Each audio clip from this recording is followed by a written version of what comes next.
గౌరవ సభ్యులు ఎడమ బుజ్జు. ధన్యవాదాలు సార్. మరి బీద వాళ్ళకి మరి వెనుకబడిన నియోజకవర్గం మేము 2-3 సార్లు అడిగిన కొంత అవకాశం ఇవ్వాలి సార్. ఎందుకంటే మా ప్రాంతం పూర్తి స్థాయిలో వెనుకబడింది. ఒకటే నిమిషంలో ఒక 3-4 సమస్యలు చెప్తా. ముఖ్యంగా ఖానాపూర్ దీర్ఘకాలికంగా అక్కడ చాలా రోజుల నుంచి రెవెన్యూ డివిజన్ కావాలని కోరుకుంటారు. గత ముఖ్యమంత్రి కూడా తప్పకుండా రెవెన్యూ డివిజన్ చేస్తామని మాటిచ్చారు, కానీ చేయలేకపోయారు సార్. కాబట్టి రెవెన్యూ డివిజన్ ఖానాపూర్ ఏర్పాటు చేయాలి. అదేవిధంగా రంగాయపేటని గ్రామ పంచాయతీగా ఏర్పాటు చేయాలి సార్. అదేవిధంగా విద్యాపరంగా మరి ఖానాపూర్ కేంద్రంలో డిగ్రీ కళాశాలని ఏర్పాటు చేయాలని దీర్ఘకాలిక సమస్య ఉంది. ఆ ప్రాంతంలో దస్తూర్బాద్ కావచ్చు, కడెం కావచ్చు, పెంబి కావచ్చు, ఆ మండలాలకు సంబంధించిన విద్యార్థులు చాలా దూర ప్రాంతానికి పోయి చదవాల్సిన పరిస్థితి ఉంది సార్. కాబట్టి కంపల్సరీ డిగ్రీ కళాశాల ఏర్పాటు చేయాలి. అదేవిధంగా రోడ్లకు సంబంధించి సార్ మరి గుడిహత్నూరు నుంచి మొదలుకుంటే మంచిర్యాల వరకు మరి 4-వే రోడ్ ఏర్పాటు చేయాలని విజ్ఞప్తి చేస్తున్నాను. అదేవిధంగా కడెం బ్రిడ్జ్ సార్ మరి గతంలో కట్టారు, మరి అసంపూర్తిగా కడెం బ్రిడ్జ్ పూర్తి స్థాయిలో అలాగే ఉంది.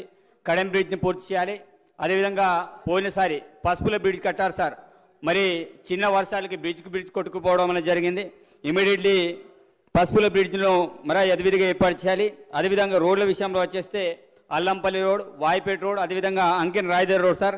ఈ రోడ్లు అతి ముఖ్యమైనవి సార్. మరి చాలా గ్రామాలకి లింక్ రోడ్గా ఏర్పడిన ఈ ముఖ్యమైన రోడ్లని రోడ్ సౌకర్యాలు కల్పించాలని కోరుకుంటున్నా సార్.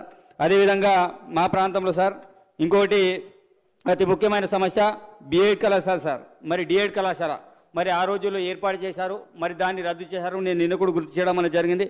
కాబట్టి తప్పకుండా దాన్ని ఏర్పాటు చేస్తారని మరి మా ఇంకొక అంశం సార్, ముఖ్యమైన అంశం మరి 370 గురించి మీరు నిన్న కూడా చెప్పారు. మళ్ళీ ఇంకొకసారి పునరాలోచన చేయాలని గుర్తు చేస్తున్నాను. ఎందుకంటే 317 అంటే సంగారెడ్డి హైదరాబాద్కు ఒక కోరియర్గా తీసుకొని మరి వీళ్ళకి ప్రత్యేకమైన ఇది చేసుకుంటూ మిగతా రూరల్ జిల్లాలు ఏవైతే ఉన్నాయో 370 తోటి చాలామంది పోలీసులే కావచ్చు, ఉద్యోగులు కావచ్చు, టీచర్లు కావచ్చు చాలా రకాలుగా బాధపడుతున్నారు. కాబట్టి 370 ఇమీడియట్లీ రద్దు చేయాలని మేము కోరుకుంటున్నాం సార్. అదేవిధంగా 46 సార్ పొద్దున్న లేస్తే పోలీస్ వాళ్ళు డిపార్ట్మెంట్ వాళ్ళు విద్యా అభ్యర్థులు ఫోన్ చేస్తున్నారు, మేము చచ్చిపోతాం, ఆత్మహత్య చేసుకుంటాం. మరి ఆ జీవో దేనికోసం తీసుకొచ్చారని వాళ్ళందరూ కూడా బాధపడుతున్నారు సార్. 46 జీవోని తప్పకుండా తీసేయాలని కోరుకుంటున్నాం సార్.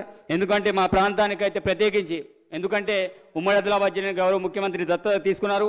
అదేవిధంగా మా నియోజకవర్గం అయితే అత్యంత వెనుకబడిన ప్రాంతం సార్. తప్పకుండా ఆనాడు కేటీఆర్ మిత్రుడు పదే చెప్తూ పోయారు జాన్సన్ నాయక్, నేను తప్పకుండా సిరిసిల్ల ఈ ప్రాంతాన్ని చేస్తానని ఆ రోజు ప్రచారం చేయడం అనేది జరిగింది సార్.